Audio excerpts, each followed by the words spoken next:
Hello guys, welcome to my channel autism and music. मैं Komal Thakur, parenting and autistic child. और आज बात करेंगे इम्पल्सिव बिहेवियर के बारे में, जो कि एक कॉमन और मेन इशू मैं बोल सकती हूँ ऑटिज्म में है। जब हमारे बच्चे बड़े हो जाते हैं तो हमें बार बार बच्चों का बिहेवियर जो है वो चेंज होते दिखाई देता है। रिसेंटली मैं भी इसी सिचुएशन से गुजर रही हूँ। सडनली अर्नब का जो बिहेवियर है, कभी वो चेंज हो जाता है, कभी अपने आप वो शांत हो जाता है। तो डेफिनेटली इन चीज़ों के पीछे जो है रीज़न होते हैं गाइस। ऑटिज्म में कोई भी चीज़, कोई भी बिहेवियरल इश्यूज बिना रीज़न के नहीं होता है। इस चीज़ को आप समझिए। इम्पल्सिव बिहेवियर का मतलब होता है कि बच्चे में, जैसे आपने देखा कि उसका एग्रेशन बहुत ज़्यादा बढ़ने लग गया है, वो बहुत ज़्यादा इरिटेट हो रहा है। आप नॉर्मल टोन में भी बात कर रहे हैं, छोटी सी इंस्ट्रक्शन भी दे रहे हैं, तो भी वो बच्चा बहुत ज़्यादा इरिटेट हो रहा है, बहुत ज़्यादा रेस्टलेस हो रहा है। उसमें आप देखोगे तो स्लीपिंग प्रॉब्लम भी आने लगती है थोड़ी थोड़ी। रेपिटेटिव मूवमेंट उस दौरान बढ़ने लग जाते हैं। हैंड फ्लैपिंग है या फ्रेजेस को बार बार रिपीट करना है, बैक एंड फोर्थ मूवमेंट है, कोई भी रेपिटेटिव बिहेवियर जो है वो भी राइज होने लग जाता है। सेंसरी सीकिंग बिहेवियर बच्चे का राइज होने लग जाता है। स्टीमिंग बिहेवियर ज़्यादा बढ़ने लगता है। स्ट्रेस, एंग्जाइटी, ये सब में बच्चा आपको उस दौरान दिखता है। इसके पीछे डेफिनेटली कोई ना कोई रीज़न होता है गाइज। अगर मैं अर्नब की बात करूं, अर्नब का मैं आपको एग्जांपल देती हूं, तो 2-3 दिन से अर्नब क्या कर रहा है, उसके दिमाग में एक ही बात घूम रही है, उसको गांव जाना है। तो हर 2-3 घंटे के बाद वो मेरे से सेम ही क्वेश्चन पूछ रहा है, सेम ही टॉपिक पे बात कर रहा है। और इवन अगर मैं इग्नोर करने की कोशिश कर रही हूँ तो वो गुस्सा हो रहा है कि मुझे क्यों नहीं सुन रही है या फिर मुझे रिस्पॉन्स क्यों नहीं दे रही है। अब क्या हो रहा है कि उसको घर की याद आ रही है। जनरली ये नॉर्मल बच्चों के साथ भी होता है, लेकिन हमारे बच्चे जो है ना, अगर कोई दिमाग में कोई थॉट घूम रहा है ना, तो समटाइम्स क्या होता है, वो बच्चा उस थॉट के लूप में फंस के रह जाता है, वो खुद को उस लूप से निकाल ही नहीं पाता है। तो जो थॉट दिमाग में चल रहा है, तो वो 24 घंटे उसके दिमाग में घूम रहा है, जिसकी वजह से उसकी प्रॉपर नींद नहीं हो रही है, एग्रेसिव बिहेवियर, रेस्टलेस। और अब जब ब्रेन रिलैक्स नहीं है, ब्रेन में वो थॉट कंटिन्यूअसली घूम रहा है, तो वो उससे बचने के लिए ज़्यादा से ज़्यादा रेपिटेटिव बिहेवियर और स्टीमिंग इश्यूज जो वो उनके स्टार्ट हो जाते हैं। जैसे अर्नब का भी बर्बर स्टीमिंग का प्रॉब्लम है, तो बीच बीच में वो खुद को रिलैक्स करने के लिए सेम ही फ्रेज रिपीट कर रहा है, 10-10 बार, 20-20 बार। तो मुझे बाहर से वो चीज़ समझ में आ जाती है कि अभी उसका ब्रेन जो है वो रिलैक्स नहीं है, और डेफिनेटली इसके पीछे कुछ ना कुछ रीज़न है।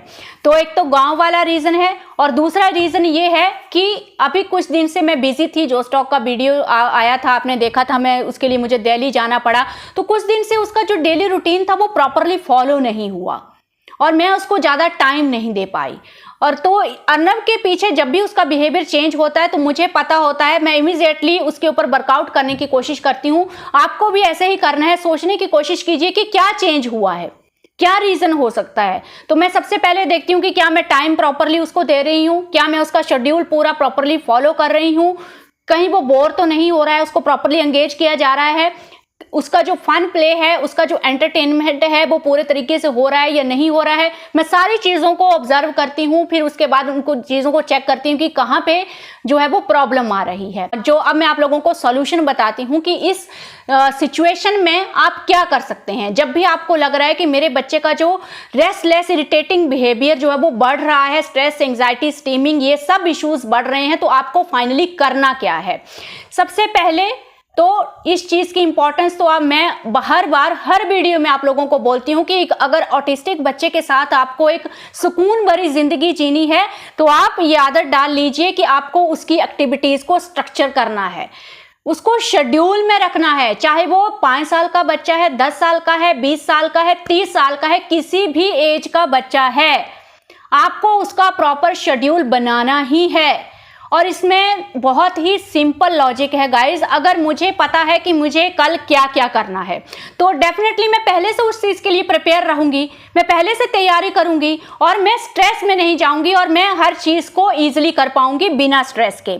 अब जब आप शेड्यूल नहीं बनाते हैं, आप पूरा दिन बच्चे को यूं ही छोड़ते हैं, आप कोई शेड्यूल नहीं बनाते हैं, या एक्टिविटीज़ करवाते भी हैं तो अपने मन से करवाते हैं, जब आपको टाइम लगा, जितना आपको टाइम लगा। किसी दिन 2 एक्टिविटी करवाई, किसी दिन कुछ नहीं करवाया, किसी दिन कुछ और चेंज कर दिया। तो ये सबसे क्या होता है ना, एक आइडिया नहीं होता है बच्चे को कि मुझे क्या करना है पूरा दिन। अब जब किसी पर्सन के पास करने के लिए कुछ होगा ही नहीं, उसको पता ही नहीं चल रहा है मुझे पूरा दिन क्या करना है, तो वो आधा तो स्ट्रेस में यूं ही चला जाता है।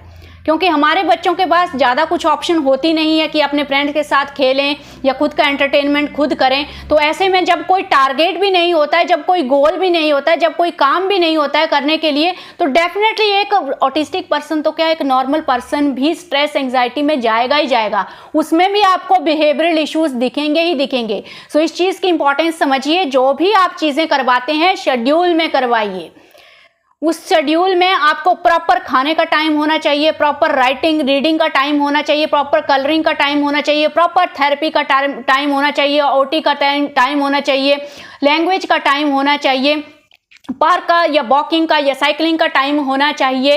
ये सब चीज़ें, फन प्ले का टाइम होना चाहिए, आपका खुद का इंटरेक्शन होना चाहिए बच्चे का। हर चीज़ पूरा दिन प्रॉपर वे में होनी चाहिए। बीच में फिजिकल एक्सरसाइजेस का टाइम होना चाहिए। तो मैंने ये सब चीज़ें एक शेड्यूल में रखी हैं। बस अर्नब को जस्ट बोलने की मेरी ज़रूरत होती है कि अर्नब ये करो, ये करो, अब नेक्स्ट ये करना है, नेक्स्ट ये करना है। वो कभी भी मना नहीं करता है उस चीज़ के लिए। उसको पता है कि मैं डेली ये चीज़ें करता हूँ, मुझे करना ही है।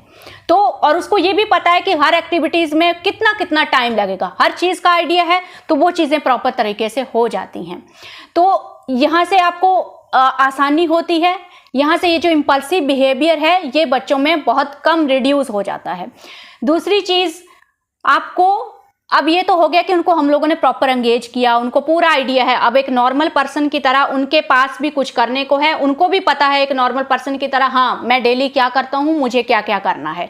एक तो ये प्रॉब्लम सॉल्व हो गई यहाँ से। अब दूसरी चीज़ है, एक नॉर्मल पर्सन की तरह थोड़ा सा हम लोगों को उनके एंटरटेनमेंट का ध्यान रखना पड़ेगा। तो एंटरटेनमेंट जनरली हम क्या करना पसंद करते हैं गाइस? हम वो करना पसंद करते हैं जिसमें हम लोगों को इंटरेस्ट आता है, हम लोगों को कुछ अच्छा लगता है, कोई स्किल या टैलेंट। जैसे अर्नब को सिंगिंग अच्छी लगती है, कुकिंग अच्छी लगती है, स्पोर्ट्स अच्छा लगता है। तो इस तरह का कुछ ना कुछ स्किल आपको भी ढूंढना है गाइस। अगर आपको नहीं आता है तो खुद से इंट्रोड्यूस कराने की कोशिश कीजिए। बहुत सारे पेरेंट्स ये बोलते हैं कि मुझे तो अपने बच्चे में कुछ दिखता ही नहीं है, मुझे तो पता ही नहीं चलता है कि मेरे बच्चे का क्या टैलेंट है, किस चीज़ में इंटरेस्ट है। डेफिनेटली गाइस नहीं पता चलेगा ऐसे आपको। आप खुद से इंट्रोड्यूस करवाने की कोशिश कीजिए। और सबसे अच्छी चीज़ है, जो खुद आपको पसंद है वही आप अपने बच्चे को इंट्रोड्यूस कराने की कोशिश कीजिए, क्योंकि कहीं ना कहीं आप वो चीज़ अपने बच्चे को अच्छे से सिखा सकते हैं। जैसे मुझे सिंगिंग आती थी तो मैंने अपने बच्चे को सिंगिंग इंट्रोड्यूस करवाई थी, और उसके बाद मैंने देखा था कि अर्नब का सिंगिंग में इंटरेस्ट आया बहुत अच्छे से। मेरे हस्बैंड ने उसको स्पोर्ट्स इंट्रोड्यूस करवाया, क्योंकि मेरे हस्बैंड को क्रिकेट पसंद है। तो जो चीज़ें एज ए पेरेंट आपको पसंद हैं, आपके इंटरेस्ट हैं, वही आप अपने बच्चे को इंट्रोड्यूस करवा के देखिए। क्योंकि अब एक, अगर आप चाहते हैं कि हमारा ऑटिस्टिक बच्चा एक नॉर्मल बच्चे की तरह लाइफ जिए, तो वो सारे अरेंजमेंट आपको करना पड़ेगा ना जो एक नॉर्मल पर्सन करता है। उसका एक पूरे दिन का शेड्यूल होना चाहिए। काम, जो भी काम हम लोग करते हैं, हमारा जब हम बोर हो जाते हैं तो हमारे पास कुछ ऐसा होना चाहिए जिससे हम लोग टाइम स्पेंड करके हमारा ब्रेन रिलैक्स रहे, हम सुकून हमारे अंदर वो चीज़ आए। तो वो कहाँ से आता है? जब फ्री टाइम होता है तो हम वही करते हैं जो हमारे इंटरेस्ट होते हैं, जो हमारी टैलेंट होता है, जो हमें अच्छा लगता है करना। तो ये सब चीज़ें आप लोगों को इंट्रोड्यूस करवानी है। इसके लिए आप ट्राई कीजिए। फर्स्ट आपको शेड्यूल बनाना है, दूसरा आप कोई स्किल इंट्रोड्यूस कीजिए धीरे धीरे, 5 मिनट 10 मिनट रोज धीरे धीरे थोड़ा थोड़ा टाइम दीजिए और बच्चे को उसको सिखाने की कोशिश कीजिए। तीसरी चीज़ वो जो आप लोगों को करनी है वो है relaxing activities. Relaxing activities daily आपको करनी है गाइस। जब भी ये जो रिलैक्सिंग एक्टिविटीज़ हैं इनको आप इमीडिएटली कभी भी यूज़ कर सकते हैं। तो कुछ इस तरह की एक्टिविटीज़, लाइक अर्नब को बहुत ज़्यादा पसंद है deep pressure, body massage, legs press करना उसको बहुत ज़्यादा पसंद है। मुझे पता है वो कितना भी अग्रेसिव हो, कितना भी उसका मूड ख़राब हो, मुझे पता है जैसे ही मैं उसको उसकी लेग्स प्रेस करती हूँ या डीप प्रेशर देती हूँ तो वो बिल्कुल रिलैक्स हो जाता है और उसको इंजॉय करता है। तो कुछ ऐसी चीज़ें होनी चाहिए जिससे हमें मतलब इमीडिएटली हम अपने बच्चे को काम डाउन कर पाएँ, किसी भी सिचुएशन है, चाहे हम लोग घर में हों चाहे हम लोग बाहर हों। मुझे पता है जब मैं उसको उसकी पसंद का म्यूज़िक सुनाती हूँ तो वो रिलैक्स हो जाता है। मुझे पता है जब मैं उसको उसका फेवरेट फूड आइटम देती हूँ तो कितना भी उसका मूड ख़राब हो उसका मूड ठीक हो जाता है। मुझे पता है जब मैं उसके साथ खेलती हूँ, हंसी मजाक करती हूँ, अच्छे से उसके साथ फन प्ले करती हूँ तो उसका मूड अच्छा हो जाता है। तो ये कुछ ऐसी एक्टिविटी हैं, अगर मान लीजिए मार्केट में हम लोग गए हैं, पब्लिक प्लेस में हमारे बच्चे के साथ ऐसा हो जाता है, उसका मूड चेंज हो जाता है, सडनली वो इरिटेटिंग हो जाता है, गुस्से में आ जाता है, तो मैं क्या करूंगी, मैं तो सिंपली उसको ईयरफोन लगा के म्यूजिक सुनाने की कोशिश करती हूँ, या वो कहीं बैठा है तो धीरे धीरे वहीं पे मैं उसकी जो आर्म्स हैं या लेग्स हैं उनको प्रेस करने की कोशिश करती हूँ, उसको थोड़ा सा वहीं पे मसाज करने की कोशिश करती हूँ, और वो उसको खुद एंजॉय करता है। और जब मैं उसका अपना हाथ हटाती हूँ तो वो खुद बोलता है मम्मी प्रेस करो, उसको वो चीज़ अच्छी लगती है। तो कुल मिला के जो रिलैक्सिंग एक्टिविटीज़ हैं वो हम लोगों को डेली करनी है।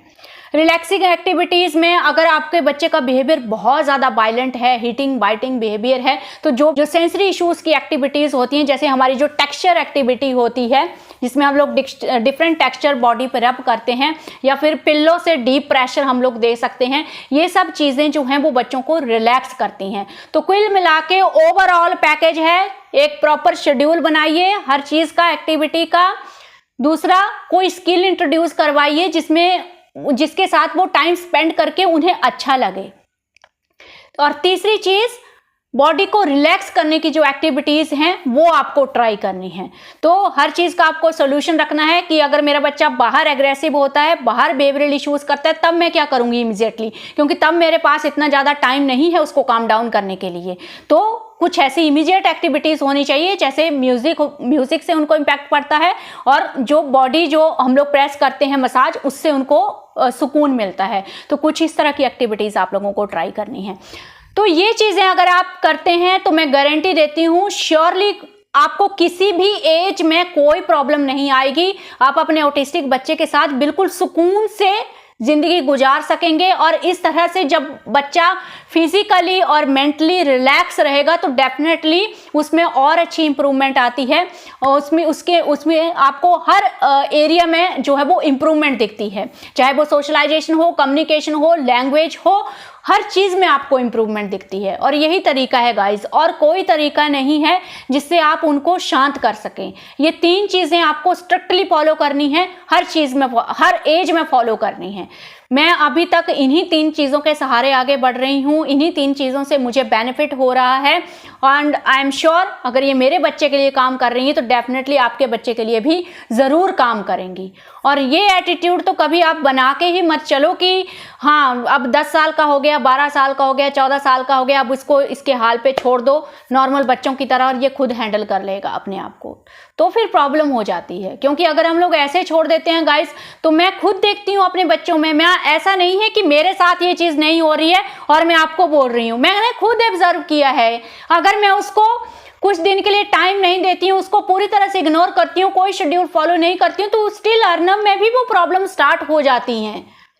इसलिए मैंने अपने एक्सपीरियंस से ही ये चीज़ें सीखी हैं, इसलिए मैं आप लोगों को भी बता रही हूँ गाइस, डेफिनेटली ये चीज़ें काम करती हैं। तो किसी भी चीज़ से डरिए मत।